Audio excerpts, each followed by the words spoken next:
This is called a currently unspecified number of reasons why everything is not okay. 1.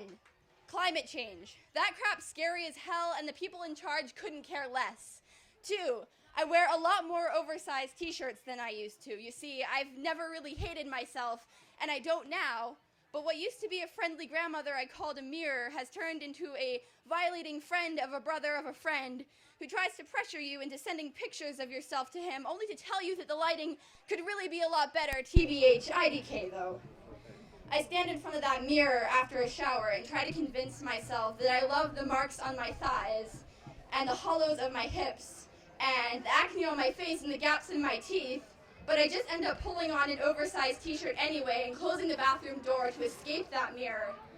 I remember a time when low-rise jeans were my friend, not an opposing army, whose troops of non-stretchy thread count fabric tried to fight their way to below my hip bones and cascade over my thighs and over my knees to settle back around my bruised up ankles. I remember a time when crop tops made me feel like I could be twirling through Sundance magazine instead of being speared by Captain Ahab. 3.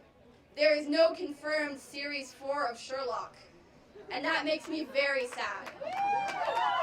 If I can't get my 3 episodes of asshole detective deductions to rewatch every time I feel down, then things shall not be good at all. 4. I don't find Holocaust jokes funny, nor do I find 9/11 jokes funny. Rape jokes make me livid with anger, and jokes that concern the death or discrimination of a vastly innocent group of people are not funny. I just can't understand why the passage of time would make it okay to crack a joke about an event that killed over half my family, but what do I know? Maybe the internet is right, and I'm just a stick in the mud. 5.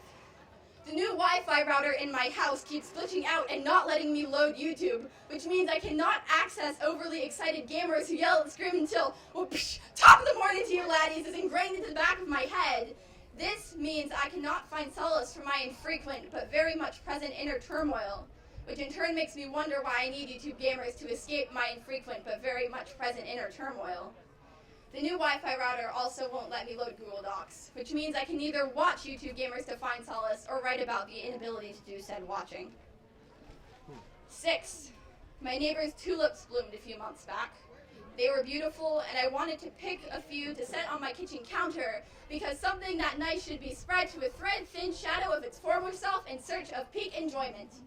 I didn't pick them, though, because it felt wrong to pick a dead man's flowers. My neighbor died a few months back, a few days before his tulips started blooming. We think it was an overdose.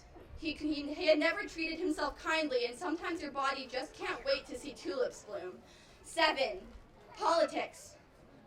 8. Politics. 9. Goddamn mother effing politics. 10. Mostly nothing. Let me explain that one. It looks like my list has 10 items, which is a satisfying number for a list, so we'll leave it there, but let me explain. Mostly nothing is wrong. Mostly I'm okay. Mostly I'm not crying, sort of. And mostly I'm grateful for what I've been handed on a silver platter all the way to what I've worked my little ass off to achieve. Number 10 is mostly nothing, because in all actuality, mostly nothing is wrong.